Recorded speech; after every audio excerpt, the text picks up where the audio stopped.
ओम शांति। आप सभी को सद्गुरु बाबा सद्गुरु की बहुत बहुत याद प्यार स्वीकार हो।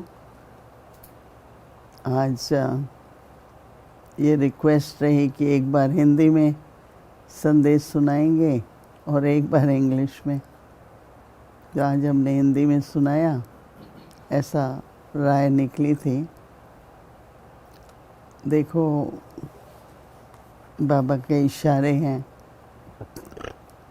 हम सभी तो बाबा के इशारों को समझते हैं।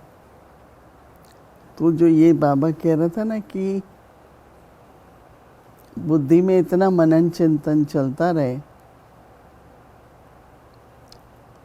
क्योंकि मनन करने से ही शक्ति बनती है। ज्ञान शक्ति है। जैसे ज्ञान अगर भोजन है तो भोजन से एनर्जी कैसे बनती है? भोजन बनेगा, आप खाएंगे। तो सब कहते हैं कि चबा चबा के खाओ अच्छी तरह, तो ज़्यादा एनर्जी बनेगी। नहीं तो ज्ञान का मनन बुद्धि में और मन मना भाव की स्थिति, मन में बाबा की याद। तो आज के वातावरण अनुसार बाबा ने कहा, अंगत के मिसाल आप लोग अचल अडोल रहेंगे, क्योंकि थोड़ा भी इधर उधर के विचार, किसी बात का प्रभाव, कभी किसी परिस्थिति का प्रभाव, वो जो बुद्धि चल जाती है ना उस पर, या बुद्धि पर थोड़ा असर आ जाता है, तो अंदर में हलचल भी होती है और शक्तिहीन भी महसूस करते हैं। तो आज जैसे बाबा हम बच्चों को राय कहो, सावधानी कहो, पुरुषार्थ की विधि कहो, और लक्ष्य क्या है कि मुझे अंगत के समान अचल अडोल रहना है। बाबा अव्यक्त इशारों में सरल चित्त पर बाबा ने बहुत कई दिन से हम सुन रहे हैं। सरल चित्त जो है उसको कभी भी किसी बात का संकल्प नहीं आएगा। ठीक है, ड्रामा है, हर एक का पार्ट है, मुझे अपने को अपना पार्ट बजाना है। तो सरल चित्त। तो आज फिर बाबा कह रहे हैं साफ दिल। तो कई कहते हैं देखो, एक पवित्रता होती है, शुद्धि है, साफ है, क्यों अंदर बाहर एक।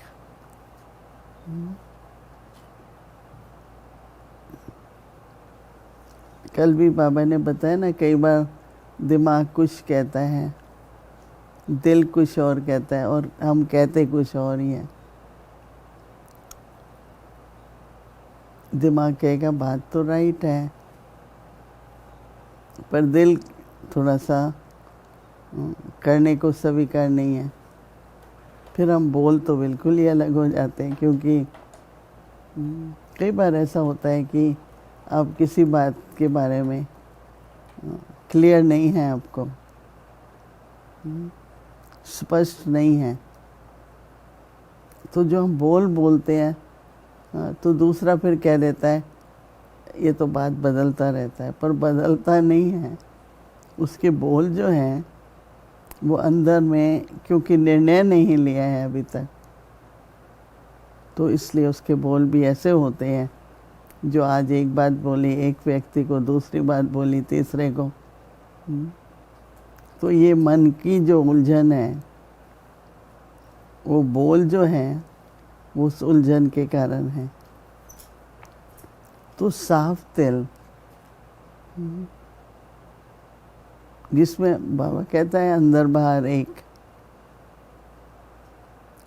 तो साफ दिल में क्या है, जो जैसे है।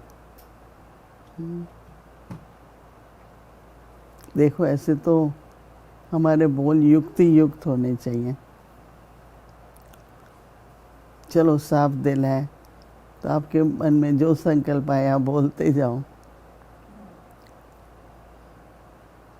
और कहो मैं तो साफ दिल का हूँ इसलिए सब कुछ कह रहा हूँ। तो युक्ति युक्त होना पड़ता है ना। परंतु बाबा क्या बता रहे हैं आज? बाबा कहते हैं कि होली हंस की विशेषता क्या है? सरल चित्त। थोड़ा गहराई से सोचो, सरल चित्त क्या होता है ना। और सरल वाणी, सरल वृत्ति, सरल दृष्टि। बाप दादा को बाबा कहता है कि सबसे प्रिय और समीप साफ दिल वाले ही प्यारे होते हैं। थोड़ा अनुभव करके देखो ये बाबा क्यों कह रहा है कि जो साफ दिल वाले हैं वो समीप भी हैं और प्यारे भी हैं। देखो एक होता है अज्ञान, दूसरा होता है भोलापन। तो ज्ञान तो हमारे पास हर बात का है, लेकिन हम अपना भोलापन छोड़ेंगे नहीं। मैं बुद्धिमान हूँ, मेरे पास ज्ञान है, थोड़ा अहंकार आ जाता है ना। बहुत कई समाचार आते रहते हैं कि वो अपने को बहुत होशियार समझता है और है भी, परंतु उसके व्यवहार में वो साफ दिल नहीं है। उसका लक्ष्य है बड़ा बनने का, बड़ा स्टेटस मिले मुझे, तो उससे फिर साफ दिल नहीं रहता है। का बोल भी ऐसा ही होता है। तो अगर बाबा कहते हैं कि जो साफ दिल है सदा बाप दादा के दिल तखत नशीन, साफ दिल वाले बाप दादा के दिल तखत नशीन और सर्व के संकल्प पूर्ण करने से बाबा कहते हैं कि सदा वृत्ति में, दृष्टि में, आपके बोल में, संबंध संपर्क में सरल और स्पष्ट बाप समान दिखाई देते हैं। सरल भी और श्रेष्ठ भी।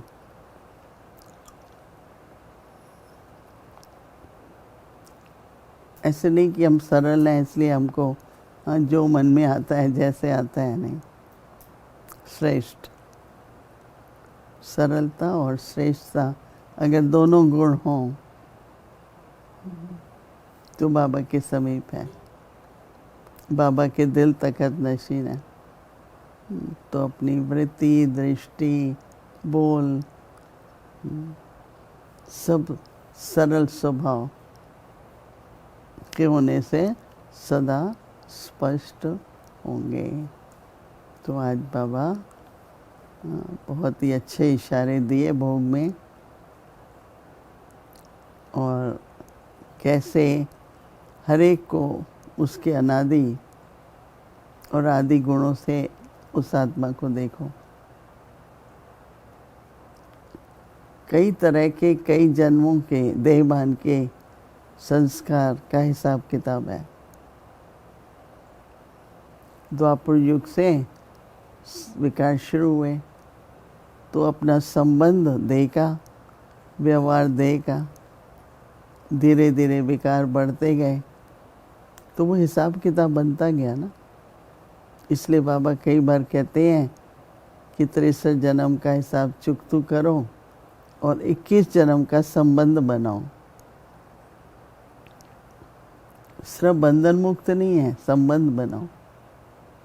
तो वो तब बनेगा संबंध जब हर एक को उसके अनादि स्वरूप, मैं भी आत्मा हूँ, मेरे अनादि गुण और हर एक आत्मा के अनादि गुण, मैं उनको देखूं। तो जो मेरा संबंध बन रहा है अभी, वो सतयुग का है, संगम युग का रूहानी संबंध और सतयुग का संबंध। बंधन टूटता जा रहा है और संबंध बनता जा रहा है।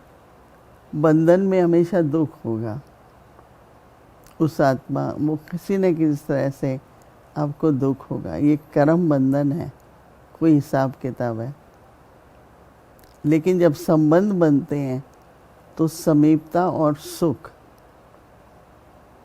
एक दूसरे को सुख देंगे, खुद भी सुखी रहेंगे और सबको सुख भी देते रहेंगे। तो इसलिए कुछ क्षणों के लिए सरल चित्त, सब सरल और स्पष्ट और श्रेष्ठ।